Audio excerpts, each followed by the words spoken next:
yung ipokritong 12. Ipokritong 12. Bakit ba atat na atat itong mga peking opisyal ng Senado na isara ang Senate? Bakit? Peke sapagkat hindi sila sumunod sa lahat ng mga tinatadhana ng batas. Una ay ng konstitusyon at ng mismong Senate rules. Hindi ba ga? So hindi nila sinunod yung. Kaya sila ay mga peke. Hindi ko kailangan ang tawag dito, hindi sila karespeto sapagkat wala silang dahilan para ay ipagpatuloy ang kanilang ginagawa. Nakakatakot na ngayon dahil ang puntirya talaga nitong demonyong administrasyon na ito ay unti-unti nang isara ang lehislatura at nang sa ganun ay wala nang magdidesisyon kundi Malacanang na lang. So, tama yung sinabi, di ko maalala kung si Barsaga o si Leviste, tama yung sinabi nung alinman sa dalawa, hindi ko maalala, that the Philippines is under de facto martial law. Oo, under the impacto martial law. Yan ang Pilipinas ngayon. At yan ho ay isang bagay na kailangan ho nating balikatin.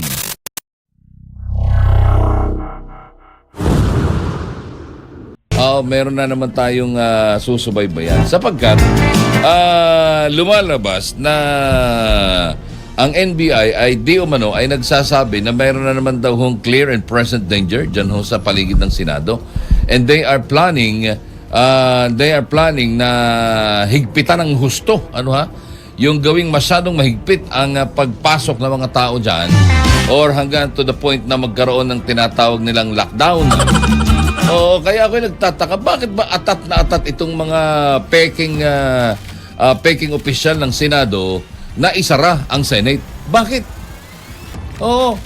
Samantalang peke sapagkat hindi sila sumunod sa lahat ng mga tinatadhana ng batas. Una ay ng konstitusyon at ng mismong Senate rules. Hindi ba ga? So hindi nila sinunod yung.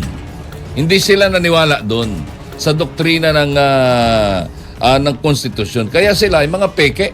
Hindi ko kailangan ang tawag dito, hindi sila karespeto sapagkat wala silang dahilan para ay ipagpatuloy ang kanilang ginagawa. Kung talagang itong mga tao na ito, lalo na yung yung mga ipokritong yung ipokritong 12, ipokritong 12. Hindi na ho 11, 12 na ho. Na 11 ho yung 13. Na 11 yung 13, kaya naging 12 ang 11. Ganon. Siyempre, wala kang magagawa sapagkat duwag yung isang senador, takot sa responsibilidad. Diba? Pinagyayabang na nga niya ngayon na 3 sa 5 kaso niya ay absuelto na. Paanong na-absuelto? Diba? Yun yung that's the perk. Kaya nakakatakot na ngayon dahil ang puntirya talaga nitong demonyong administrasyon na ito ay unti-unti nang isara ang lehislatura at nang sa ganun ay wala nang magdidesisyon kundi Malacanang na lang. So, tama yung sinabi, hindi ko maalala kung si Barsaga o si Leviste, tama yung sinabi nung alinman sa dalawa, hindi ko maalala, that the Philippines is under de facto martial law. Oo, under the impacto martial law. Yan ang Pilipinas ngayon. At yan ho ay isang bagay na kailangan ho nating balikatin.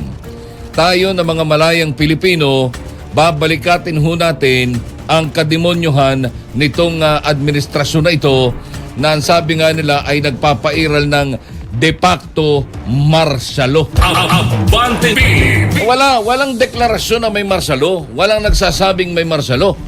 Pero sa nangyayari ngayon, wala tayong nakikita kundi sila lang. Hindi na nila pinakikinggan ang nakararaming taong bayan. Bakit? Sapagkat mahigit 30 milyon aayaw sa administrasyon na ito. Yon ang katotohanan.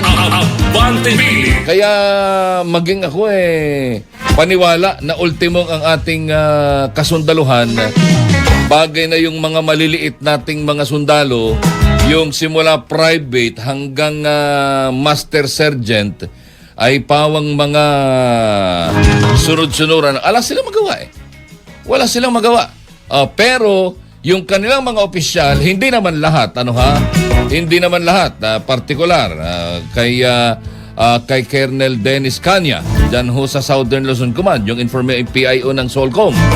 Alam kong hindi ito nababayaran. Pero yung dati nilang Solcom, anyari. Abante Pilipinas. Yung dati nilang Comsolcom. Di ba napanood ninyo, di ba?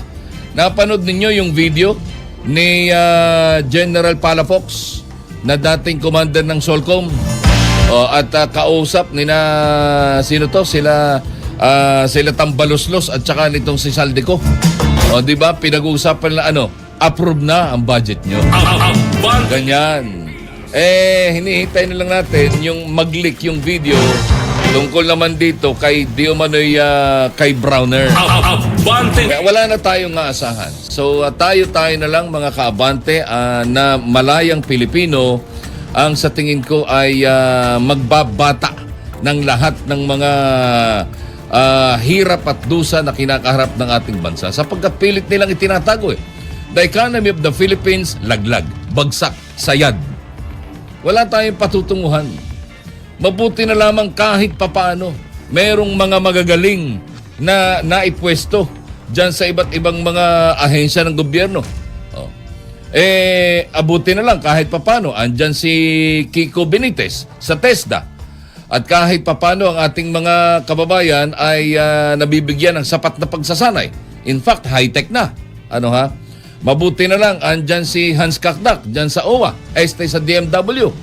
At saka si PY Kaunan, dyan sa OWA, na kahit papano nabibigyan ng pagkakataong umangat ang ating mga OFW. Ewan ko lang, itong DOLE. Kumusta naman ang kalalagayan ng ating mga manggagawa? Abante Pilipinas. Diba? Habang patuloy na tumataas ang bilihin, ang sweldo ng ating mga manggagawa, wala pa ring pagbabago. Bibili ka ng yung dating binibili mong halagang 1,000, ay mukhang hindi na ho 750.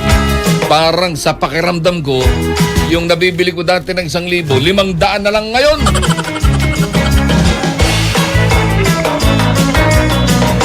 Kaya sana sana ho magising na tayong lahat. Sana tumindig ang nakararaming Pilipino sapagkat ang nangyayaring ito ho'y magtatagal. At hanggat kayo'y nananatiling tahimik, hanggat kayo'y nananatiling